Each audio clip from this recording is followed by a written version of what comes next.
Jesus Christ, pagkatapos pong gawin niya yon, sumunod na, sumama na siya sa kanyang mga magulang. Sabi niya gano'n, ang ginawa ni Jesus Christ, He went down to Nazareth with them. At alam po ninyo, pagkatapos nun, nung nandun na sila sa bahay nila, tingnan niyo ang ginawa ni Jesus Christ. Still, He was obedient to them. Ha? He was already a man, declared a man. Pero makikita po natin, Jesus Christ was obedient to them. Amen? Okay? But this time, ipinakita sa atin ng ating Panginoong Jesucristo, He is, yes, He is obedient. He is still giving honor to His father and to His mother. But this time, kaya ako sumusunod because it's a willful obedience. I know that it is right and I should do it. Dapat lang na sumusunod ako sa kanila. Dahil tama naman na ako'y sumunod lamang sa kanila. Sila ang higher authority.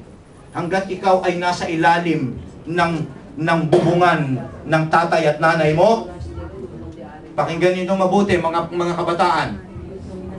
Hanggat ikaw ay nasa ilalim ng bubungan ng nanay at tatay mo, at ikaw ay teenager na, dapat ikaw ay merong willful obedience. Hindi ka na kinakailangan pang utusan. Ito, gawin mo ito, ha? Ito, ayusin mo ito, ha? Ito, ganyan, ha? Alis na ako sandali, ganyan, schedule, ha? Hindi mo dapat gano'n. Alam mo, pagka, alis na kami, ha? Alam mo lang, dapat kong gawin, para naman matuwa ang mga magulang ko, maglilinis ako ng bahay, susurpresahin ko sila. Okay? Makita nila, mabangong bahay, walang hugasan.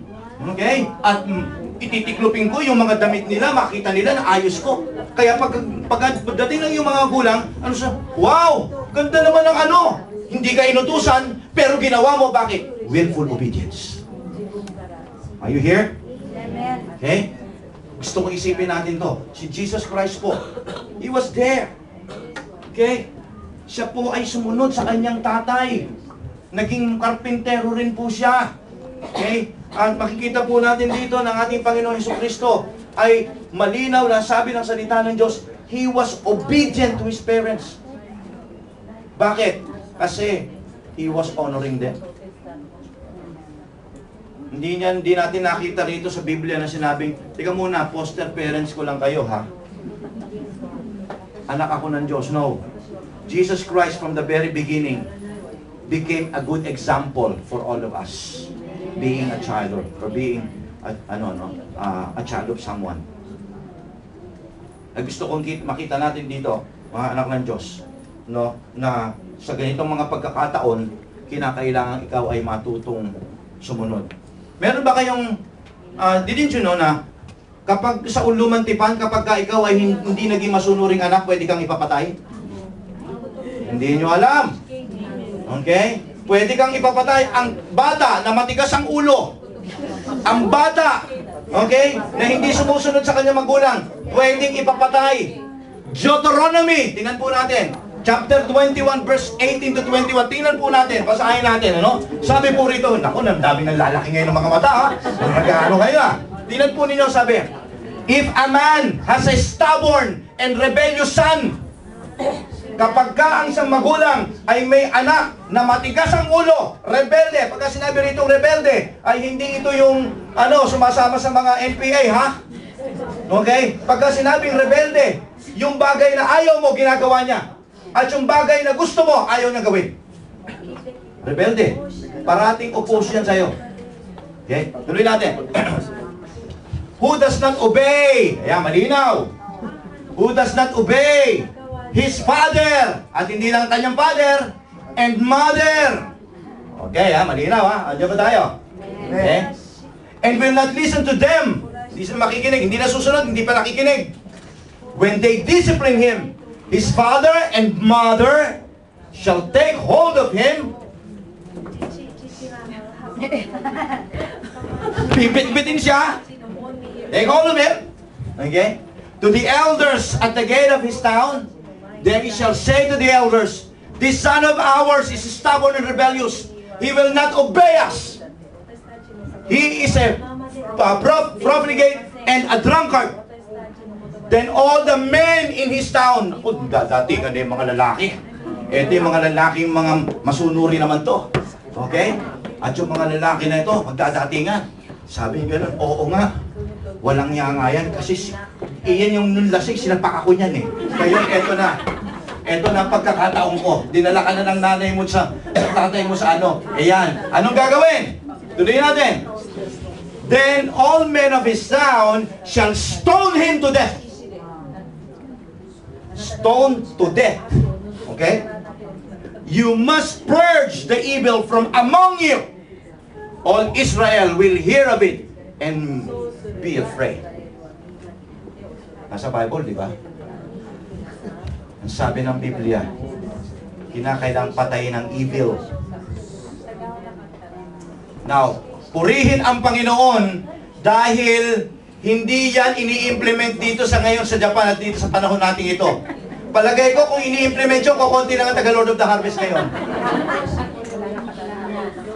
Baka wala siguro tayong youth ministry. Mga matagal na patay. Gusto kong isipin po natin. Okay? Gusto kong makita natin dito. Okay? Mabuti na lang at nabuhay kayo sa henerasyong ito. Okay? Gusto kong isipin po ninyo. Ngayon, balikan natin ito, pinag-uusapan natin ito. Bakit ganun? Sobra namang hitoy. Hitoy dyanay. Alam nyo kung bakit? Gusto lang ipakita ng Diyos dito. Ang alam nyo kung ano? Ang kahalagahan ng pagsunod sa magulang. Sapagkat pinangangambahan ng Diyos dito na kapag hindi ka natutong totoong sumunod sa iyong magulang, hindi ka susunod sa Kanya. Amen. Gusto kong isipin natin bilang mga anak ng Diyos ngayon ang importansya ng pagsunod.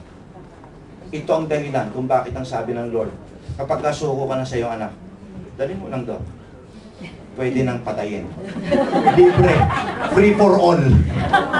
Iwanan mo lang doon. Kung ayaw mo nakikitang pinapatay, sila na, ano mo na.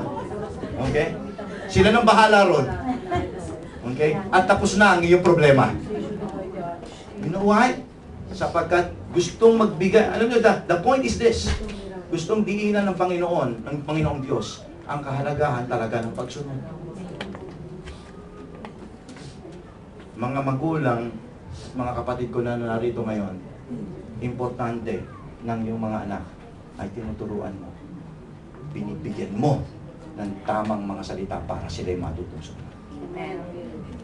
Because if they will remain rebellious, okay, alam po ninyo, kawawa din mga batang ito sa kanilang buhay. Magiging kawawa sila. Ngayon, medyo siguro tatanungin, may magsasabi sa akin, Pastor, ako ginawa ko ng lahat sa anak ko pero ganun pa rin. O, huwag kang mag-alala. Okay? Huwag kang mag-alala. Hindi mo naman dapat batuhin. Dalhin mo rito, babatuhin namin yan. Hindi. Huwag kang mag-alala. Okay? Huwag kang mag-alala. Sapagkat alam po ninyo, ang batang yan, isang araw, pagka dumating na siya sa punto na talagang matanda na siya, may edad na siya, at mayroon na rin siya sariling pamilya, mauunawaan niya yung mga bagay na ginawa niya at yung mga bagay na ginawa mo sa kanya. At least, sabi ko nga, hindi pa naman tapos ang istorya, pwede pa rin siyang mabago kahit doon sa area na yon. Bagamat hindi na niya nakamit yung mga bagay na gusto mong makamit niya, pero darating pa rin siya sa punto ng pagkaunawa na kinakailangan kong baguhin itong ugali ko na ito kasi mali eh. Ngayon naunawaan ko na kung bakit ganito ang magulang ko sa akin. Dahil ganito ang ginagawa sa akin ng anak ko eh. Nauunawaan ko na eh. Kaya yung tinuturo ngayon sa akin